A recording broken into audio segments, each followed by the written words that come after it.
मेरे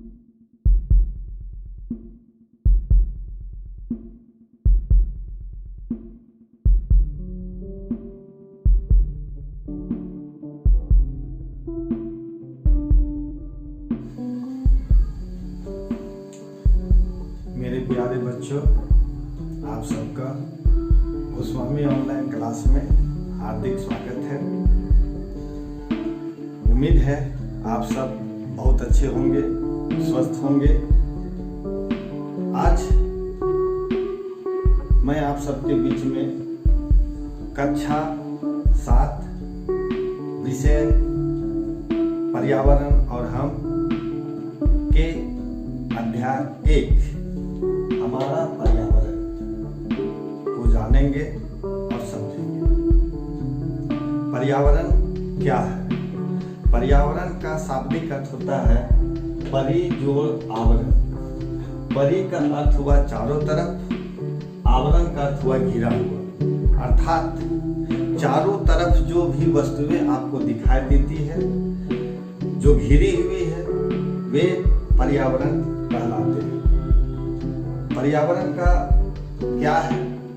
वे सारी वस्तुएं जो हमारे चारों ओर दिखाई पड़ते हैं पर्यावरण कहलाती है।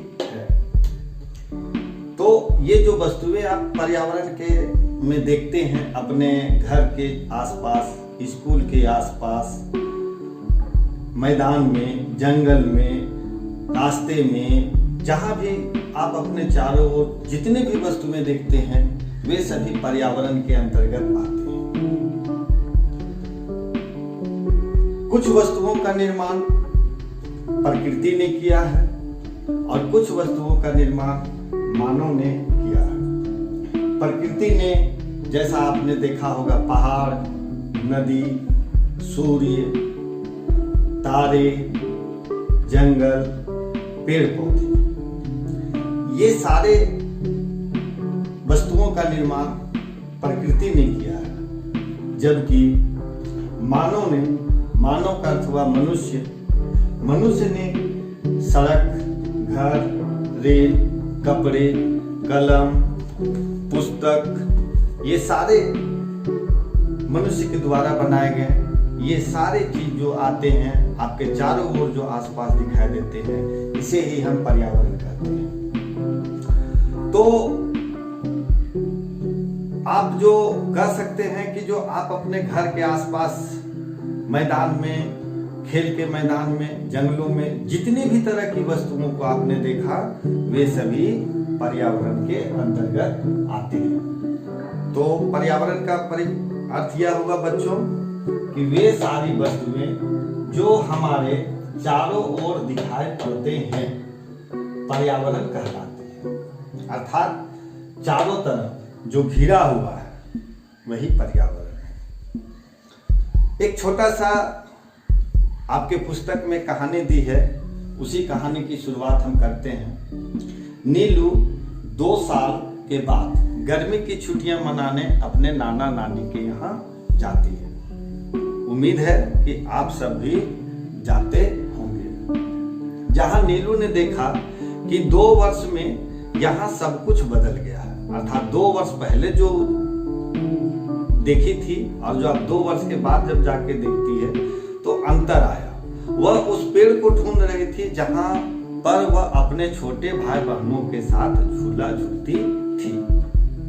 उसने देखा कि जहां वे पेड़ लगे थे अब वहां पेड़ नहीं है, बल्कि वहां एक बहुत बड़ा तालाब बन गया है। यह देखकर वह बहुत दुखी हुई। तो नीलू को उदास देख करके उसके नाना ने पूछा कि बेटा तुमने उदास क्यों? नीलू ने जवाब दिया कि नाना जी, यहाँ बड़े बड़े पेड़ थे, अब वे कहाँ गए? उन पेड़ों को काटकर यहाँ तालाब का निर्माण क्यों किया गया? तब नीलू के नाना जी ने जवाब दिया कि बेटा यह सरकारी जमीन पर थी, तो सरकार ने गांव वालों की जल की कमी अर्थात पानी की समस्या को दूर करने के लिए यहाँ पर पेड़ों की कटाई करके तालाब का निर्माण कराया। तालाब के मेड़ पर सरकार ने पुणे नए पौधे लगवाए। अब नीलू आगे चलने लगी नाना जी के साथ। तो जाते समय उन्होंने देखा कि गांव की जो कच्ची सड़कें पहले थी वह अब पक्की सड़कें में बन गई। अधिकतर गांव के अधिकतर घरों में शौचालय का निर्माण हो गया। कहने का अर्थ यह हुआ कि नीलू ने अपने आसपास उस गांव के परिवेश में जो भी चीज देखी उसमें पहले और अब 2 वर्ष के अंतराल में बहुत सारे परिवर्तन दिखाई दिए। कुछ समय के बाद नीलू नाना घर में अपना गर्मी की छुट्टी बिता करके वापस आई। स्कूल जब गई तो वर्ग शिक्षक ने नीलू और अन्य साथियों को कहा कि आप जो गर्मी छुट्टी जो बिताए हैं, जो गांव में बदलाव हुए हैं, उसके बारे में आप अपनी बात को रखें। नीलू ने नाना के गांव में जो बदलाव उन्होंने देखी थी उसके बारे में उन्होंने बतलाया। तब शिक्षक ने कहा कि देखो हमारा पर्यावरण कैसे बदल रहा है। तब नीलू ने शिक्षक से पूछा कि पर्यावरण क्या है। तब उनके शिक्षक जवाब देते हैं कि वे सारी वस्तुएं जो हमारे चारों ओर दिखाई पड़ते हैं पर्यावरण कहलाती है। नीलू कहती है कि इसका अर्थ यह हुआ कि स्कूल भवन, मेज, कक्षा में रखी कुर्सियां, खेल का मैदान, यहाँ तक कि सड़क, कूड़ा करकट सभी पर्यावरण कहलाएंगे। तो शिक्षक ने कहा हाँ, सभी पर्यावरण कहलाएंगे, लेकिन कुछ पर्यावरण की वस्तुएं हैं जिनका निर्माण प्रकृति ने किया है और कुछ का निर्माण मनुष्य ने किया है। तो जो मनुष्य ने किया है उसे हम मानवीय पर्यावरण कहते हैं और जिसे प्रकृति ने बनाया है उसे प्राकृतिक पर्यावरण कहते हैं। तो आप समझ गए होंगे कि पर्यावरण का तात्पर्य क्या हुआ। तो पर्यावरण का तात्पर्य यह हुआ कि किसी भी जीवित प्राणी के चारों ओर पाए जाने वाले लोग, वस्तुएं, स्थान,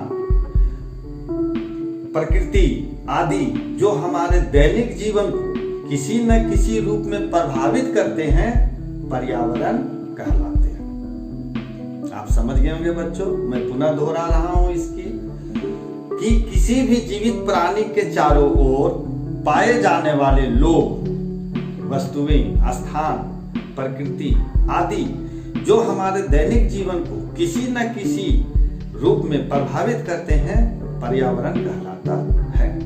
इस तरह से पर्यावरण का अर्थ हुआ। पर्यावरण 2 शब्दों के से बना है, परि जोड़ आवरण। परि जोड़ आवरण, परि का अर्थ हुआ चारों तरफ, आवरण का अर्थ हुआ घिरा। अर्थात प्रकृति में जो चारों ओर पाया जाता है, जैसे हवा है, मिट्टी, पेड़, पौधे तथा प्राणी, सभी पर्यावरण के अंग है। अब हम इसे हम 2 भाग में बांट सकते हैं। पहला होता है प्राकृतिक और दूसरा होता है मानव निर्मित। अर्थात पर्यावरण के 2 रूप हैं। पहला है प्राकृतिक पर्यावरण और दूसरा है मानवीय पर्यावरण। प्राकृतिक पर्यावरण में के 2 भाग हैं, पहला जैव, दूसरा अजैव। जैव भाग में जीवमंडल, अजैव में स्थल मंडल, जल मंडल और वायुमंडल आते हैं। मानवीय पर्यावरण को हम 2 भाग में विभक्त करते हैं, 2 भाग में बांटते हैं। पहला सामाजिक क्रिया, दूसरा मानव निर्मित क्रिया है। सामाजिक क्रिया में क्या क्या आते हैं? तो व्यक्ति हो गए, परिवार हो गए, समुदाय, धर्म, शैक्षिक कार्य, आर्थिक कार्य और राजनीतिक कार्य। मानवीय पर्यावरण में का दूसरा भाग है मानव निर्मित क्रिया। इसमें सड़क, वायुयान, रेल मार्ग, पुल, पार्क, इमारत, उद्योग, स्मारक इत्यादि आते हैं। आज हम आपके बीच में प्राकृतिक पर्यावरण के बारे में बताएंगे। आप सब जैसे कि जानते होंगे कि पर्यावरण के जो 2 घटक है, प्राकृतिक पर्यावरण और मानवीय पर्यावरण। तो प्राकृतिक पर्यावरण में जैव और जैव के अंतर्गत आते हैं जीव मंडल। जीव मंडल वह मंडल जहाँ पर मनुष्य का वास होता है, प्राणियों का वास होता है, वह जीव मंडल कहलाता है। बच्चों, इस जीव मंडल में सारे जीव जंतु, जीवित प्राणी का वास होता है। अब हम अजय मंडल में आते हैं, अजय में आते हैं। तो अजय और जय, पृथ्वी पर प्राकृतिक पर्यावरण में पृथ्वी पर जैव और अजय दो परिस्थितियां सम्मिलित हैं। तो हम आज चर्चा करते हैं जैव मंडल का। तो जैव मंडल क्या कहलाता है कि पृथ्वी का वह क्षेत्र जहां वायुमंडल, जलमंडल और स्थल मंडल तीनों मिलते हैं और जहां जीवन की संभव बनाते हैं, जैव मंडल कहलाते हैं। इसमें पेड़ पौधे और जीव जंतु भी शामिल किया जाता है। बच्चों, अभी हम अजय मंडल के अंतर्गत में स्थल मंडल के बारे में जानेंगे। स्थल मंडल क्या है? तो जैसा कि आप देखते होंगे और आप जाने होंगे कि कहीं आप चट्टान देखे होंगे, कहीं आप खनिज पदार्थ से भरे हुए खदानें देखी होंगी। तो ठोस चट्टान एवं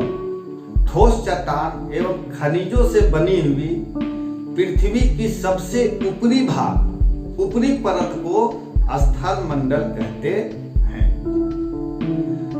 स्थल मंडलीय सतह पर पर्वत हैं, पठार, मैदान, घाटी जैसे विषम प्रकार के विषम स्थल रूप पाए जाते हैं। यह विषमता महाद्वीपों पर ही नहीं बल्कि महासागर की सतह पर भी मिलती है। स्थल मंडल मनुष्य और पौधों के जीवन के लिए आवश्यक है। अब आते हैं हम जलमंडल क्या है?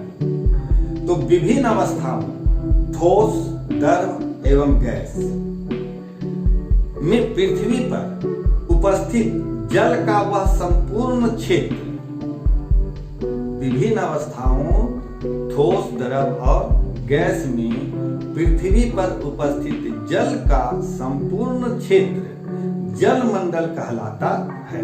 इसके अंतर्गत महासागर, नदी, झील, तालाब, भूमिगत जल, हिमनद अर्थात हुआ, हिम का अर्थ हुआ बर्फ, नद का अर्थ हुआ नदी, तो बर्फ की नदी, वायुमंडल में स्थित जलवाष्प सभी सम्मिलित है। आपको यह जानकर आश्चर्य होगा कि पृथ्वी पर प्रथम जीव की उत्पत्ति जल में ही हुई थी। तो ये होते हैं जलमंडल, जहां पर नदी हैं, महासागर हैं, समुद्र हैं और बड़े बड़े महासागर हैं। जैसा कि आप महासागरों के बारे में भी आपने पढ़ा होगा। हमारे विश्व के पटल पर 5 बड़े महासागर हैं। अब हम पढ़ते हैं वायुमंडल के बारे में, जानेंगे कि पृथ्वी के चारों तरफ फैली हुई वायु की परतों को वायुमंडल कहते हैं। वायुमंडल कई गैसों से मिलकर के बना है, अर्थात यहाँ एक ही गैस नहीं बल्कि कई गैसों का मिश्रण है। इनमें nitrogen, oxygen, carbon dioxide, organ, ozone मुख्य है। इसके अलावा वायुमंडल में धूलकण एवं जल वाष्प की मात्रा समय और स्थान के अनुसार बदलता रहता है। वायुमंडल में जल की मात्रा में परिवर्तन होने से मौसम परिवर्तन होते हैं। बच्चों, एक विशेष जानकारी आपको मैं बता देना चाहता हूं। आप अगर चाहें तो इसे अपने कॉपी में नोट कर सकते हैं या आप अपने वर्ग 7 का भूगोल का पुस्तक के पृष्ठ संख्या 5 में ऊपर की भाग में आपको दिखाया गया है। मैं आपको बता देना चाहता हूं कि ऊपरी भाग में यहाँ देखेंगे कि जानने योग्य आवश्यक बात, यहाँ नाइट्रोजन जो गैस हमारा वायुमंडल में मौजूद है, बहुत सारे गैस हैं, उनमें कौन कौन सा गैस कितनी मात्रा में कितना प्रतिशत में उपलब्ध है, यह आपको दी गई इस चित्र के माध्यम से देख सकते हैं।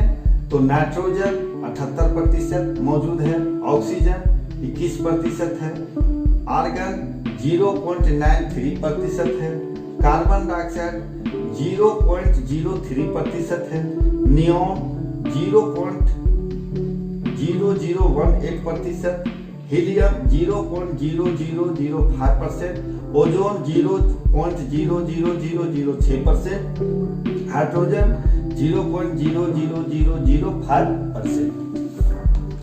तो बच्चों जैसे कि जानते हैं कि ऑक्सीजन हमारे लिए जीवनदायिनी गैस है। ऑक्सीजन हम लोग ग्रहण करते हैं, ऑक्सीजन हमें पेड़ पौधों से मिलता है, आप सब जानते होंगे, और हम गैस जो छोड़ते हैं वह कार्बन डाइऑक्साइड छोड़ते हैं। तो ऑक्सीजन गैस हमें पेड़ पौधों से प्राप्त होता है और कार्बन डाइऑक्साइड गैस पेड़ पौधे लेते हैं, और वे कहने का अर्थ हुआ कि हम ऑक्सीजन सांस में लेते हैं और पेड़ पौधे कार्बन डाइऑक्साइड सांस में लेते हैं। वे ऑक्सीजन छोड़ते हैं, हम कार्बन डाइऑक्साइड गैस छोड़ते हैं। तो हमारा जो दूषित कार्बन डाइऑक्साइड गैस है उसे पेड़ पौधे ग्रहण करके शुद्ध ऑक्सीजन देते हैं। इसीलिए बच्चों पेड़ पौधे काटना नहीं चाहिए, बल्कि पेड़ पौधे अधिक से अधिक लगानी चाहिए। हम अपने पर्यावरण को सुरक्षित भी रख सकते हैं, हमें इन्हें नष्ट होने से बचाना चाहिए, नदियों को प्रदूषित होने से बचाना चाहिए, पेड़ पौधों की रक्षा करनी चाहिए, जंगलों को काटना नहीं चाहिए, क्योंकि अगर जंगल हैं तो शुद्ध वायु प्राप्त होती है, मौसम के अनुसार वर्षा भी हमें सही समय पर प्राप्त होती है। इसलिए पेड़ पौधे को हमें काटना नहीं चाहिए, बल्कि इसे सुरक्षित और संरक्षित करना चाहिए। प्रदूषण हमें नहीं फैलानी चाहिए, चाहे वह जल का प्रदूषण हो या वायु प्रदूषण हो या ध्वनि प्रदूषण हो। इस तरह से अगर हम अपने पर्यावरण को प्रदूषित होने से बचाते हैं तो हम एक स्वच्छ सुंदर परिवेश का निर्माण होता है, जहां हमारा जीवन खुशी से बीतता है। तो आज बच्चों आपके बीच में जो भी मैंने बताया उसे मैं पुनः एक बार दोहरा देना चाहता हूं। इसके बाद अगले दिन परितंत्र क्या है और मानव पर्यावरण क्या है, इसकी जानकारी आपको नेक्स्ट वीडियो में दी जाएगी। तो आइए हम एक बार दोहरा देते हैं कि हमारा पर्यावरण क्या है। तो पर्यावरण दो शब्दों से बना है, परि जोड़ आवरण। परि का अर्थ हुआ चारों तरफ, आवरण का अर्थ हुआ घिरा हुआ, अर्थात वे सारी वस्तुएं जो हमारे चारों ओर दिखाई पड़ते हैं पर्यावरण कहलाते हैं। जो भी वस्तुएं आपको दिखाई पड़ी चारों ओर वो पर्यावरण कहलाती है। कुछ वस्तुओं का निर्माण प्रकृति ने किया है और कुछ का मनुष्य ने। प्रकृति ने किया है, कुछ उदाहरण पहाड़, समुद्र, नदी, सूर्य। मानव ने जो निर्माण किया है सड़क, घर, रेल, कपड़े, किताबें, साइकिल, बहुत सारे चीज हैं। बच्चों पर्यावरण के दो घटक हैं, पहला प्राकृतिक पर्यावरण और दूसरा मानवीय पर्यावरण। प्राकृतिक पर्यावरण को भी हम दो भाग में बांटते हैं, पहला जैव, दूसरा अजैव। जैव भाग में जीवमंडल आते हैं, जबकि अजैव भाग में स्थल मंडल, जल मंडल और वायुमंडल आते हैं। मानवीय पर्यावरण के अंतर्गत को हम दो भाग में बांटते हैं, पहला सामाजिक क्रिया के रूप में, दूसरा मानव निर्मित क्रिया के रूप में। सामाजिक क्रिया में व्यक्ति, परिवार, समुदाय, धर्म, शैक्षिक कार्य, आर्थिक कार्य, राजनीतिक कार्य आते हैं। मानव निर्मित क्रियाएं के अंतर्गत सड़क, वायुयान, रेल मार्ग, पुल, पार्क, इमारत, उद्योग और स्मारक आते हैं। तो अभी जैसे मैंने स्थल मंडल के बारे में बताया, जल मंडल के बारे में बताया और वायुमंडल के बारे में बतलाया है। अर्थात स्थल मंडल क्या है, तो ठोस चट्टान और खनिजों से बनी पृथ्वी का जो सबसे ऊपरी परत है वह स्थल मंडल कहलाती है। जल मंडल विभिन्न अवस्था, चाहे वह ठोस, द्रव और गैस में पृथ्वी पर उपस्थित जल का संपूर्ण क्षेत्र जल मंडल कहलाता है, जिसके अंतर्गत महासागर, नदी, झील, तालाब इत्यादि आते हैं।